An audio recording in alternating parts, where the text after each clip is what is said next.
Good morning everyone.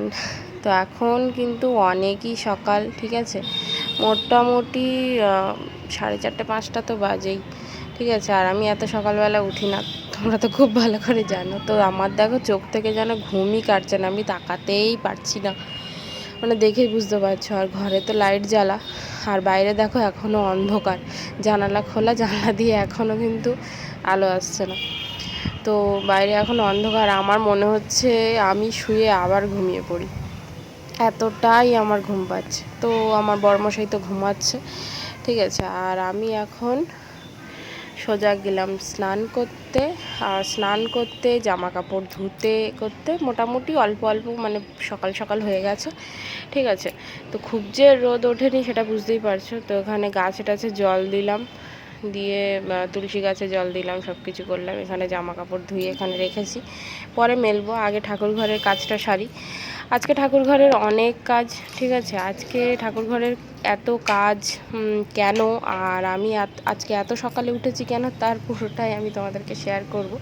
তো এখানে দেখো ঠাকুরের বাসন কোসনও কিন্তু আমার মাজা হয়ে গেছে, আর ঠাকুর ঘর মোছা হয়ে গেছে। ঠাকুরের ফুলগুলো তোলা হয়নি, যেহেতু আমি ঠাকুরের গায়ে হাত দিইনি এখনও। তো ঠাকুরের বাসি ফুলগুলো তুলে দেবো, দিয়ে আর এখানে শিব ঠাকুরকে স্নান করাবো। দেন গোপালকে স্নান করাতে হবে, মা কালীর পা দুটোকে ধুতে হবে। দেন মানে বুঝতেই পারছো, এগুলো যদিও রেগুলার কাজ, তবুও আজকে বিশেষ কিছু রয়েছে।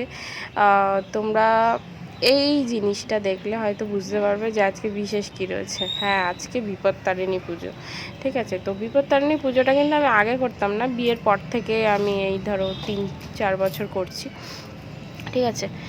3 বছর আমার বিয়ে যতদিন হয়েছে আর কি। তো এখানে কিন্তু 13 রকম ফল সবই রয়েছে, মানে ওই সাদা ওইটাই কিন্তু রাখা নেই, মানে ওটাতে আর কি আনা হয়নি। তো এইটা হচ্ছে কিন্তু পিচ ফল, ঠিক আছে। পিচ ফল তোমরা যারা আগে দেখেছো তারা খুব ভালোভাবেই চিনতে পারবে। তো এখানে 13 রকম টোটাল যে ফল লাগে সবই আছে এখানে। আম, শসা, তারপর নারকেল, এখানে আছে জাম, আর আগের প্লাস্টিকটায় ছিল সবে কী ছিল ওটাকে, কিউই, পিচ, আর ছিল সবেদা। আর এখানে আছে বাবু কষা, নাশপাতি, লেবু, এখানে আপেল, তারপরে ওই যে লাল ওটাকে কি বলে আমি ভুলে গেছি, ঠিক আছে। সবই রয়েছে এখানে, মানে মোটামুটি 13 রকম ফল রয়েছে সব কিছু।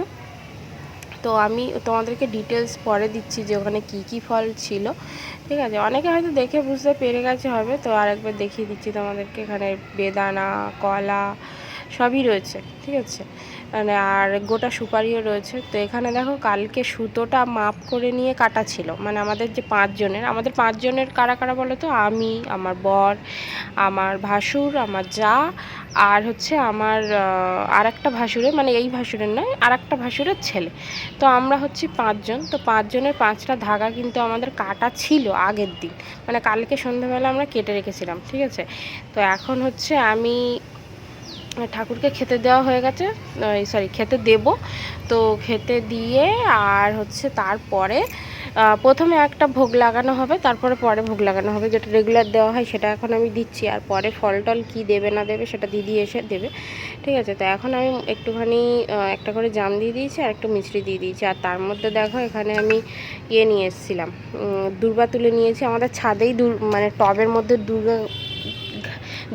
দুর্গা বলছি, দুর্বা ঘাস হয়েছিল, ঠিক আছে। তো সেটাই আমি তুলে এনেছি। ওটা এখন এই যে ভাগ ভাগ করে রাখা হয়েছে, 5টা ভাগ দেখতে পাচ্ছ।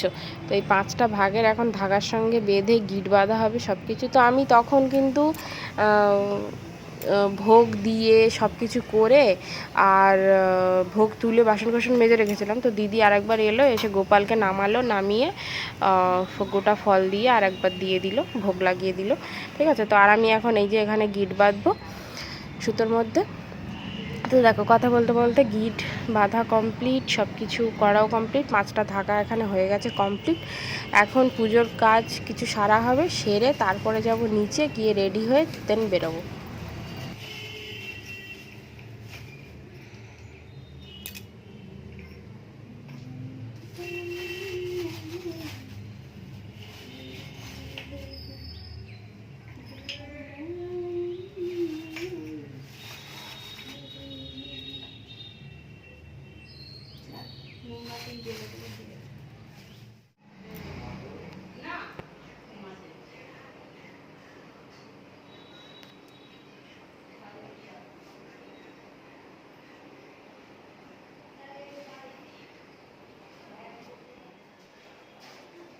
তো ঠাকুর ঘরের সমস্ত কাজ কমপ্লিট হয়ে গেছে, ফল টল সব কিছু নিয়ে নিচে চলে এসেছি। আর এর মধ্যে দেখো আমি এই শাড়িটা পরেছি, একটা গ্রিন টাইপের বলতে পারো, মানে পিত্তি পিত্তি কালার, মানে কি বলবো কেমন যে কালারটা না, ডিপ সবুজ, একদম ডিপ সবুজ একটা কালার, আর তার শাড়ি আর লাল রঙের ব্লাউজ। ঠিক আছে, তো যাই হোক এই হচ্ছে আজকে আমার পুজোর ড্রেস। আর গলায় সিঁদুর দেখে ভেবো না কি যে আমার পুজো দেওয়া হয়ে গেছে, ওটা আমি আজকাল গলায় দিচ্ছি সিঁদুরটা। ঠিক আছে, যাই হোক আমরা এখন বেরিয়ে গেছি। বেরিয়ে হচ্ছে প্রথমে বাড়ি থেকে আমাদের ইয়ে করা, ওই গাড়ি ভাড়া করার কথা হয়েছিল, বাট গাড়ি ভাড়া আমরা করিনি। গাড়ি ভাড়া অনেক বেশি চার্জ বলছিল ওরা, 200 টাকা, যেখানে আমাদের 40 টাকায় যাওয়া আসা সব কমপ্লিট হয়ে যাবে। মানে সরি 40 টাকা না, 80 টাকায় যাওয়া আসা কমপ্লিট হয়ে যাবে, মানে যেতে 40 আসতে 40। কারণ আমাদের মাঝখানে একবার এই যে এখানটা নেমেছি, এইখানটায় হচ্ছে একবার গাড়ি চেঞ্জ করতে হবে। এটা হচ্ছে গগন। তো এই যে এইটা কী যে জিনিসটা আমি সেটা বুঝতে পারছি না। আমি প্রথমে তো ভাবলাম এটা স্কুল, তারপরে মানে এটা কী যে জিনিস আমি নিজেও বুঝতে পারিনি। যাই হোক সেজন্য বলতেও পারলাম না। তো এখন যাচ্ছি, একটু এগোবো, এগিয়ে এই যে এখান থেকে টোটো ধরলাম, ধরে সোজা একটু পরে যাব, মানে পুরো মন্দিরে আমাদের না অন্যদিকে নিয়ে চলে গেছিলো এই টোটোওয়ালাটা, অন্যদিকে নিয়ে চলে গেছিলো। তো যাই হোক আবার সেখান থেকে ঘুরে ঘুরে বলা হলো, মানে অন্য একদম উল্টো সাইডে নিয়ে চলে গেছে।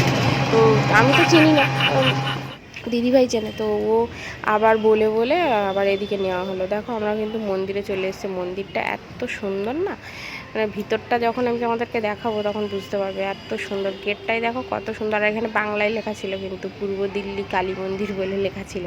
ঠিক আছে, তো এখানে দেখো পুরো দুদিক দিয়ে সিঁড়ি উঠে গেছে, মানে পুরো রাজবাড়ির মতো। আর এখানে জুতো রাখার জন্য আলাদা স্পেস রয়েছে বাইরে, আর হাত ধোয়ার জায়গা রয়েছে, সব কিছুই রয়েছে। তো তোমরা পুরোটা দেখো, আমি মন্দিরটা পুরো ঘুরে দেখাবো। আর মন্দিরের ভিতরে তো কথা বলতে পারবে না, তো মন্দিরের ভিতরে যেহেতু শান্তশিষ্ট একটা পরিবেশ থাকা জরুরি হয়, তো আমি মন্দিরটা তোমাদেরকে পুরো ঘুরে দেখাবো। তোমাদের কেমন লাগলো অবশ্যই কিন্তু কমেন্টে লিখবে, আর যারা নতুন তারা অবশ্যই চ্যানেলটাকে সাবস্ক্রাইব করবে। ঠিক আছে, আর ভালো লাগলে ভিডিওটা অবশ্যই শেয়ার করবে নিজের বন্ধুদের সঙ্গে। আর একটা মোস্ট ইম্পর্টেন্ট যেটা হচ্ছে, তোমরা অনেক বেশি সাপোর্ট করো চ্যানেলটাকে। ঠিক আছে, আমার সাবস্ক্রাইবার বাড়ছে না, ভিউজও বাড়ছে না। যাই হোক, আর আরেকটা গুড নিউজ আছে, সেটা হচ্ছে আমার ফেসবুক অ্যাকাউন্ট থেকে তোমরা ঘুরে আসতে পারো। আমার ফেসবুকে কিন্তু তোমরা অনেক ভালোবাসা দিয়েছো, আর আমার ফেসবুক মনিটাইজও হয়ে গেছে। ঠিক আছে, আমি তার জন্য না অনেক হ্যাপি। আর আজকে পুজো দিতে এসে এমন একটা হলো, আমার সত্যি বলতে অনেক হ্যাপি আমি, যে আমার ফেসবুক মনিটাইজ হয়ে গেছে। তোমরা ওখানে অনেক বেশি আমাকে ভালোবাসা দিচ্ছ, বা আগেও দিয়েছো, এখনও দিচ্ছ, পরেও আশা করি দেবে। তো সেইভাবে ইউটিউবটাকেও দাও, মানে ইউটিউব চ্যানেলটাকেও। তো আমি তাহলে আরেকটু আরও অনেক বেশি হ্যাপি হয়ে যাবো। চলো এবার পুজো টুজো দিয়ে নিয়ে তারপর বেরিয়ে আবার তোমাদের সাথে বকর করছি।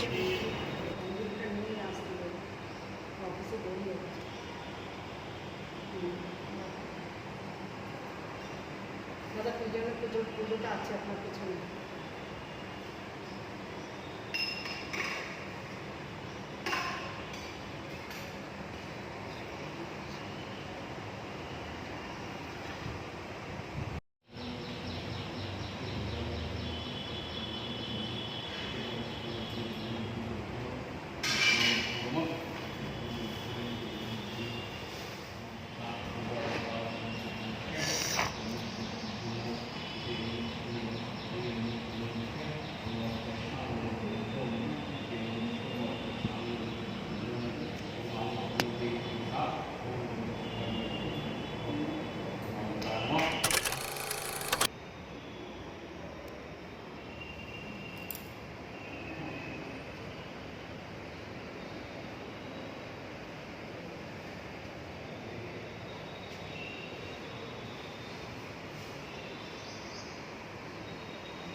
তো পুজোটাও দিলাম, দিয়ে মন্দিরে কোথায় কি আছে মোটামুটি দেখালাম।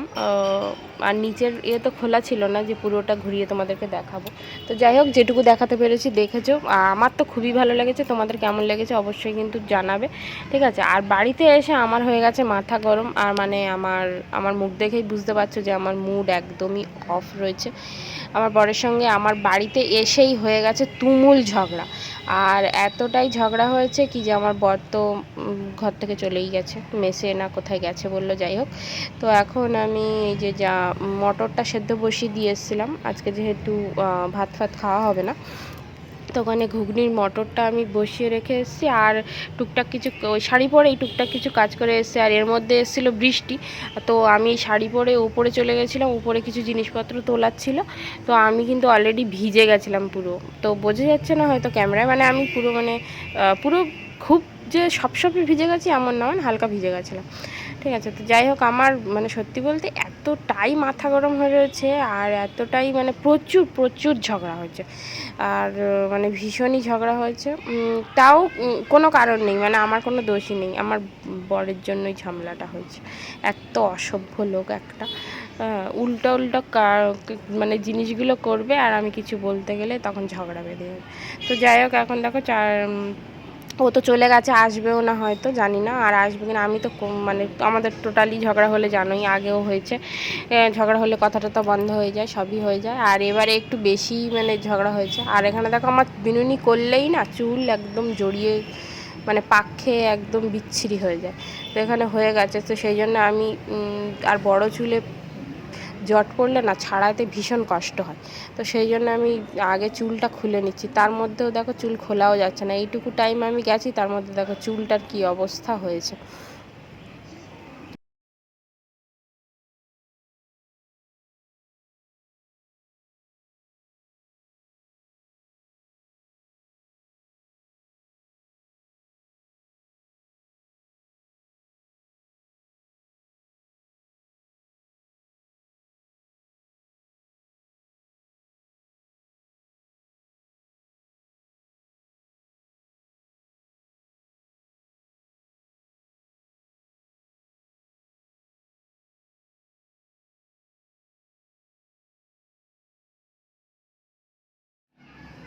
বরের সঙ্গে রাগ করে তো সারাদিন কিছু খাইও নি, সেও চলে গেছে, যা সে তো খেয়ে নিয়েছে আমি জানি খুব ভালো করে। আর আমরা গোটা ফল দিয়েই পুজো দিয়েছিলাম, ফল এখান থেকে কেটে অত দূরে নিয়ে গিয়ে তারপর পুজো দেওয়াটা তো একদমই মানে অনেক বেশি চাপের হয়ে যায়। তো সেই জন্য আমরা ফল গোটা নিয়ে গিয়েছিলাম, বাড়িতে এসে কাটা হয়েছে। তো 13 রকম ফল মানে এখানে সব কিছু এক টুকরো এক টুকরো করে রয়েছে, কেটেছে সেই দুপুরবেলা, আর এখন হচ্ছে বিকেলবেলা। তো আমি কিন্তু খাইনি। আর এখানে দেখো সবই ফল একটা একটা করে রয়েছে, মানে একটা কি দুটো এরকম করে করে সবই রয়েছে, মানে কিউই থেকে শুরু করে শসা, কলা, নাশপাতি, বাবুকষা, এদিকে আম, তারপরে পিচ, আর আলু বোখরা সব কিছুই রয়েছে। তো এখানে সারাদিন কিছু খাইনি, বরের সঙ্গে রাগ করে, আগেই বলেছি। তো প্রসাদ তো খেতেই হবে, মানে এটাকে তো ব্রত যেটা করেছি সেটা করলে তো এই 13 রকম ফলটা তো খেতেই হবে, সেই জন্যই খাওয়া আর কি। তো আজকের ভিডিওটা এখানে শেষ করছি। সবাই